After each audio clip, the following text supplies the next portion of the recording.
Welcome to Revenue Impact, the podcast show where we don't hold back. Joining Kunal today is Keenan, best-selling author of 𝗹𝗪. I'd like to welcome the one and only Keenan to this podcast today. Now, I just want to throw this out there, Keenan. I've been following you for a long time now, and I was actually introduced to gap selling by a CRO, somebody called Jamie Mellilew. And this is a CRO that makes every sales rep he meets buy your book. No kidding. Right, so just in case one of our listeners has just landed on the planet for some reason, Keenan, could you just introduce yourself, share a little bit about your story, and particularly how you've worked with enablement? I wrote gap selling about, 8 years ago? No, 6 years ago or so, on how to really manage a proper sales process, particularly from discovery on, what's important, why it's important, problem-centric selling and really teaching salespeople to zero in on the problem, which in itself you would think would be easy, but the definitions of problem and pain are just an absolute. Most of people miss the mark. And then after a while, I realized that sales organizations with their best intentions are running around and they're training salespeople, but they don't really provide the enablement framework to get it to stick, to assess it, to evaluate it, to process it, to see where they need to lean in and put more work, where they can lean out to do less work. All of that is missing. So I decided, well, I can't just train people. I got to help them understand how to make it stick and how they can really build the whole frame or rubric, if you will, and how to make sure that salespeople are getting it and what to do with it. Right, absolutely. How did we get here today? Look, I was triggered by a post that you made on LinkedIn a few months ago. When I say triggered, I don't mean I disagreed with it. It was kind of like you had tapped into my brain and said what I've been thinking and saying for a while now. I'll attach a link to this post for everyone else, but let me just read the first paragraph just to kind of frame this a little bit. Yeah. So what you said was the problem. Learning and development is not sales enablement. Sales enablement has been taking a beating over the last 12 to 18 months, and it's unfortunate. I believe that sales enablement or revenue enablement are critical to any sales organization. When done right, sales enablement can be the secret sauce. Unfortunately, sales enablement has lost its way. Right? That's a pretty powerful statement at the end there. It's lost its way. So based on your experiences, Keenan, kind of where is this sentiment coming from? What have you experienced and seen out there to make you say that? Well, so a couple of things, right? And I already know, I just get frustrated thinking about it because I would say 50%, if not more of you, maybe 75% of you are going to hear what I'm going to say. And in your mind, you're going to argue and you're going to tune me out. And so you're just going to make it worse. But there are a couple of things that made me realize that sales enablement has lost its way. Number one, whenever we sell to sales enablement, it is the most difficult sale we have. They don't know the numbers. They don't know win rates. They don't know average sales cycle. They don't know average contract value. They don't know quarter attainment. Like they don't know all the critical numbers. And so, well, operations didn't give it to us. I'm like, you just accept that? Like, your job is sales enablement. So how do you think you measure sales enablement? Like literally, how do you think you measure sales enablement? If I'm a strength coach for football, if I'm a strength or I'm a jumping coach for basketball, how do I measure that? I don't measure it because you showed up and took my trainings, or you showed up and went through my drills. I simply measure it by how much higher you jump than before you spend time with me. But sales enablement wasn't doing that. They weren't measuring, hey, since we built sales enablement or since we implemented this, we've watched quarter attainment go up by this much, and we've seen the average sales cycle to create. They don't measure that. So I'm like, oh my God, this is a mess. So then I dug in more and I started to realize what they were doing was they were too focused on the skills layer. So we created something called the sales enablement speed model. I won't bore you with it right now, but we recognize that a sales organization from an enablement perspective should be broken up into 3 elements, 3 layers. The skill layer, the opportunity layer, the forecasting layer. And if enablement is not embedded through all of those layers and you're not tracking progress through all of those layers, you're not doing your job. Right. And that was the problem. And that's what the LMS came into. We had a number of deals that we were working, and all they cared about was the LMS, or learning and development, like the learning management system. We did this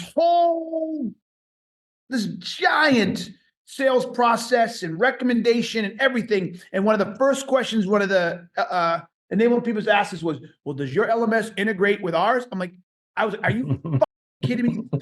That's the question you felt you had to ask right now of all the questions about raising the competencies of your sales team, all the questions about improving how they sell, and you wanted to ask about integration, you're a idiot. Like it was so frustrating. And that's where it all came from. It's just the frustration of dealing with people who don't understand.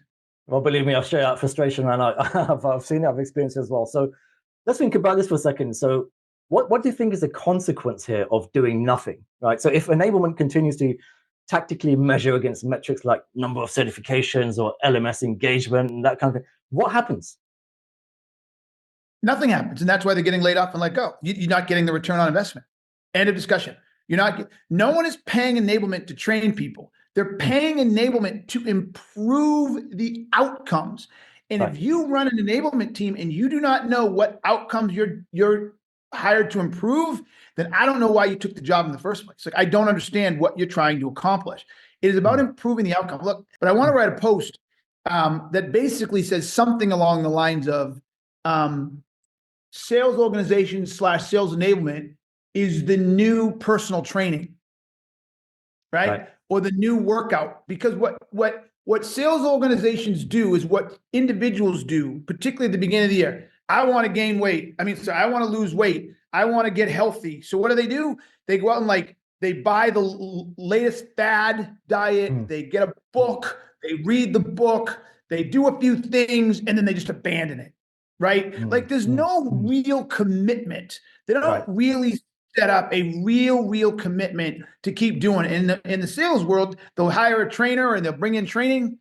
They'll do the training. They'll do a couple, maybe they do a couple things, or even worse, they bring someone into the SKO, and in the SKO, the person talks to them. They do a half a day training, and that's it. And then they're like, well, I don't understand why we're not getting any traction. I don't understand why things aren't going better. Because it's the same thing as the guy or girl who showed up at the gym 3 or 4 times in the first 2 weeks of January, and that was it. Right.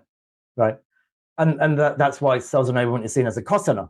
Tactical, it's an operational cost, not a strategic investment, right? I think that's what we're alluding to here. So 100%.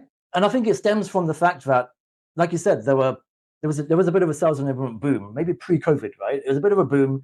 Everyone was hiring sales enablement. And one of the reasons why was because investors, maybe co-founders, especially in the SaaS space, right? They were kind of thinking, we need enablement. Like investors saying that's a clear indicator of scale or ability to scale. So you got to do it. And all these enablers were hired, teams of enablers were built and functions were built without really knowing what they could be or what they should be. And then you ended up in this L&D space, right? This training organization. And when I ask CROs, I don't know if you've seen this as well, but when I speak to sales leaders and CROs and ask them a question, well, what's the revenue impact of your enablement function?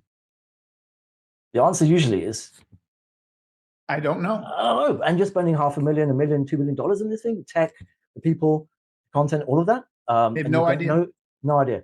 So I think we've laid out what the problem is here, right? We've kind of got a current state, and let's kind of think about future state. Well, I hope you appreciate what I've just done there. So switching gears, we know this is an imperative, right? Because like you said, people are getting laid off. I believe the solution to this problem is to find a way to kind of align enablement programs with revenue performance, right? So what you say are the kind of key metrics enablement should be tracking here in order to find its way again? Oh, I think it's win rate. Okay. I think it's average time to close. Mm-hmm. And I think it's average contract value. 100%. Those are the three. And then you could have quota as well. And you could have quota collective, team quota, and also percentage of team at quota. So if quota is, I'm making up simple numbers, if quota is $1 million, then are you at quota? So $1 million to 1.2 million, we go at 200,000. But also, we used to have only 80% of people at quota. You see what I'm saying? Now we have 88% of people at quota. So you really need enablement more than anything, really needs a benchmark. More than anything, think about it. Again, everybody, enablement is brought in to improve. Can we all agree on that? The point of enablement is to improve. So the minute the word improve enters the nomenclature, enters the vernacular, then by definition, you need a starting point and an ending point. End of discussion. You need that. And that ending point and starting point is 20% of people show up to the training. Now 50% do the show. No, because enablement was not hired to improve training attendance. Enablement was hired to improve selling outputs.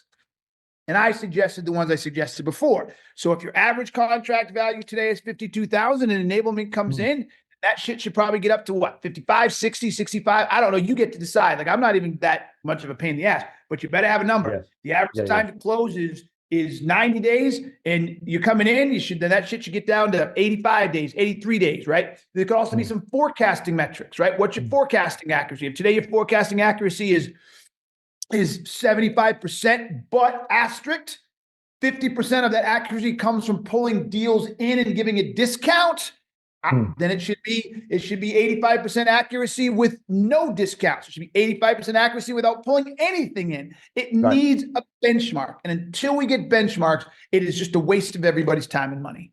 Right, 100%. Yeah, and benchmarks I see as you can paint a picture of a benchmark, but I think what tells a story is a trend.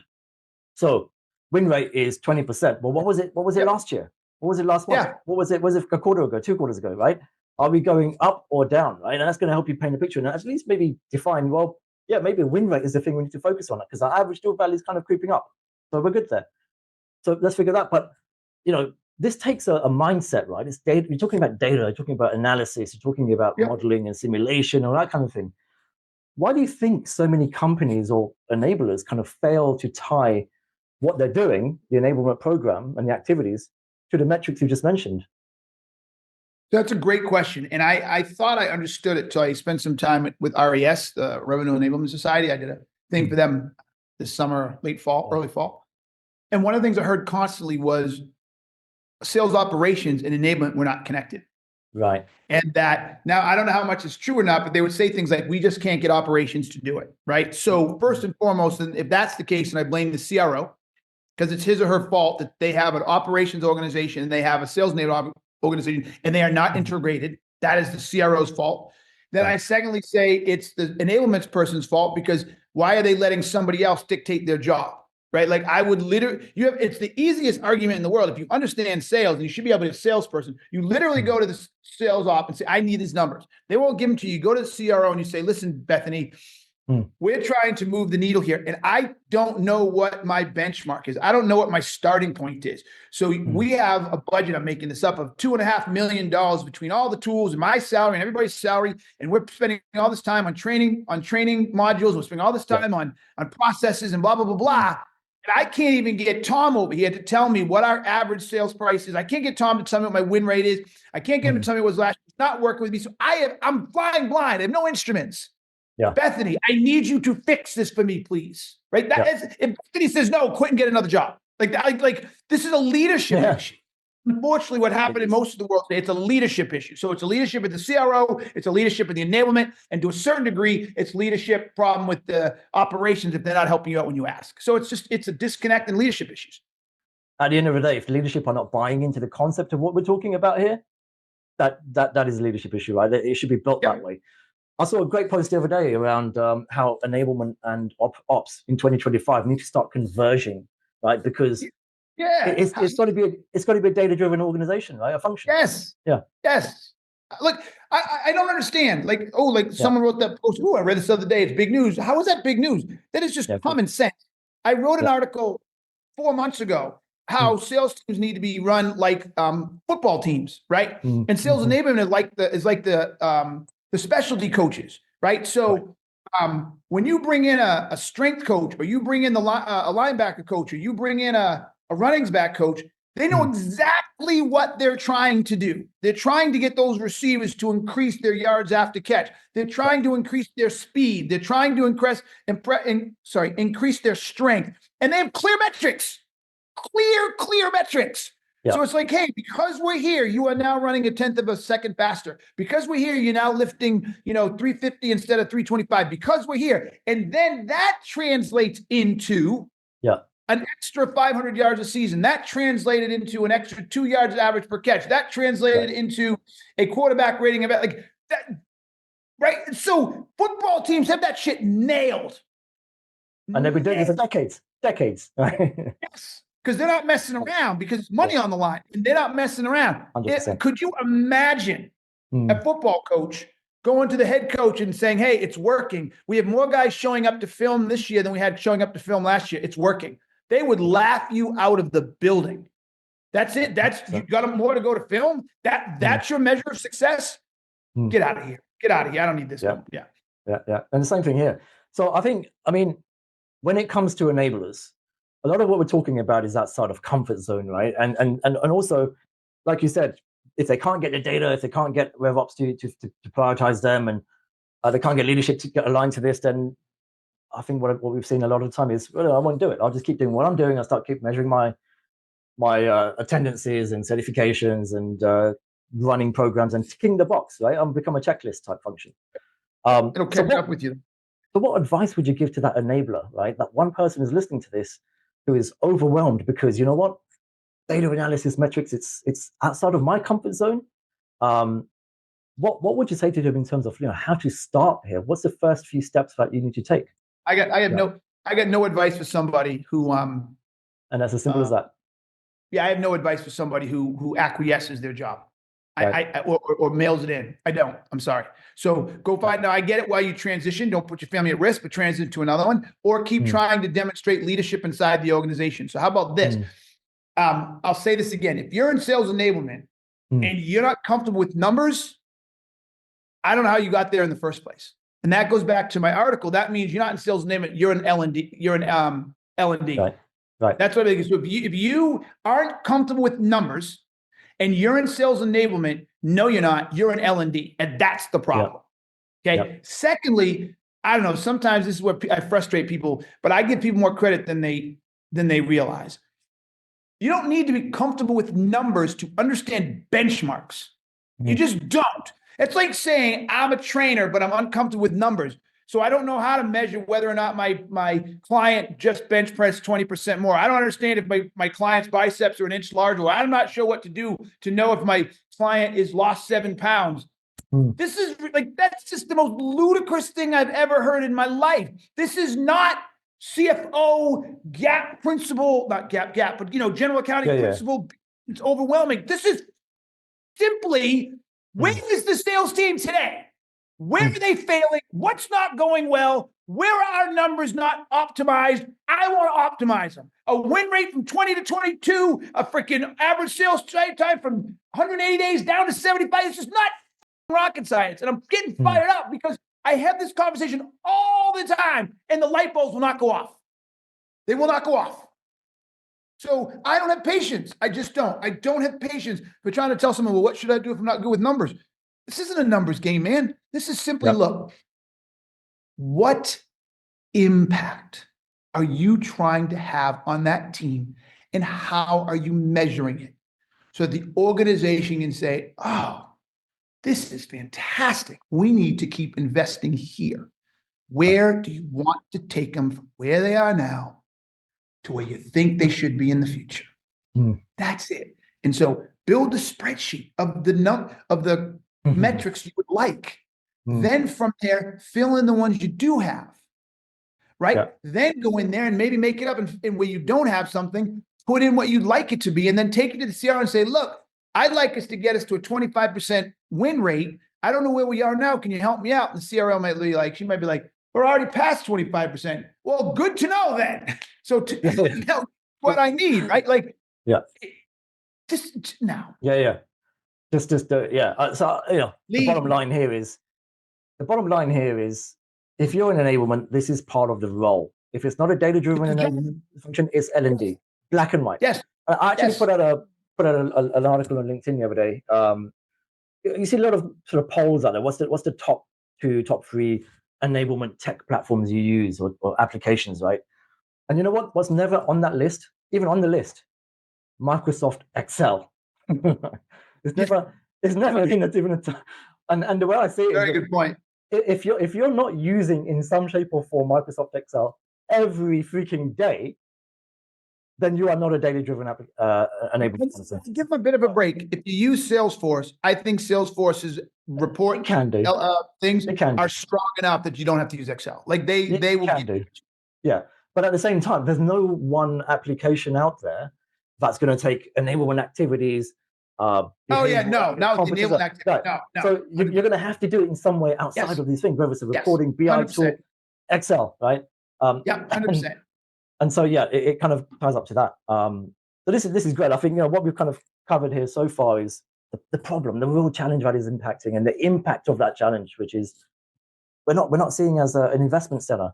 So what happens when the times are tough, which we're heading down that road, right? Again, and I've already started to see it this week, this from the 1st of Jan, layoffs, right? Downsizing, cuts, reduction. How do we protect ourselves? Not just protect ourselves, but elevate ourselves to that point where we are seen as a strategic investment. All of our comp, is going to increase, and we're going to elevate that. The profile, we get a seat at the revenue top table as opposed to hidden away somewhere under ops or marketing or somewhere buried, right? So I guess from a closing perspective, you've given some great sort of initial steps that somebody should take to start getting this in even baby steps. For everyone else listening, I think this isn't theory anymore. This is about making enablement the strategic driver it's meant to be. So we shouldn't really settle for tactics. Go make an impact, right? Download Keenan's revenue speed model. There's an ebook. It's free. It's on our website. You can post a link to it. Sign up for my strategic enablement blueprint course, because I'll teach you how to do all of this, A to Z. Any other final closing words for me, Keenan? I mean, only in that what you said, like go download that speed model, because the other thing I think people miss is, in the reason we developed we identified the 3 layers of sales enablement is too much time is being spent at the skills development layer, right? And you need that layer. It's the basis, the foundation. Fundamental. We don't not minimize that at all. You have to train, develop, educate, spread knowledge. You know what I'm saying? You have exercise that you have to teach. That's the skills development layer. But just like a football game or football practice, you spend all that week working on those skills, right? All week working on skills, repetition, showing them what good looks like, showing them what bad looks like, film review. Then you go into the game.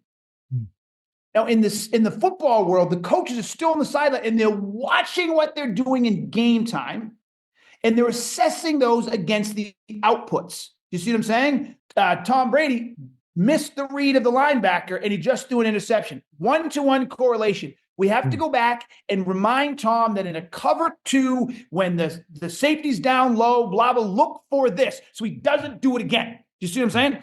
In the sales world, we train them, and then we're out, right? And now some organizations will, that's not true. We use Gong and we do that. And I'm like, no, you don't, because you didn't train the sales manager on whatever methodology.